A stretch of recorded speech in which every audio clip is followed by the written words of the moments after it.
Indah Permatasari hamil anak pertamanya dengan Arie Kriting.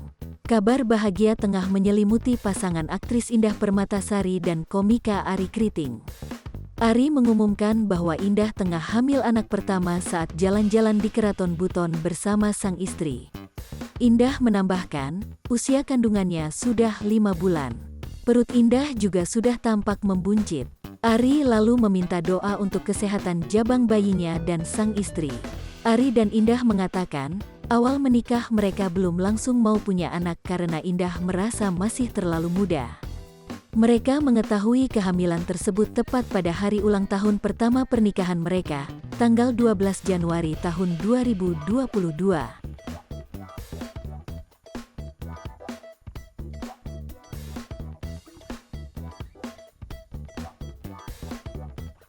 Ini Indah Permatasari sedang mengandung buah hati kami. Sudah berapa bulan Anda mengandung? Sudah masuk 5 bulan, teman-teman. Alhamdulillah.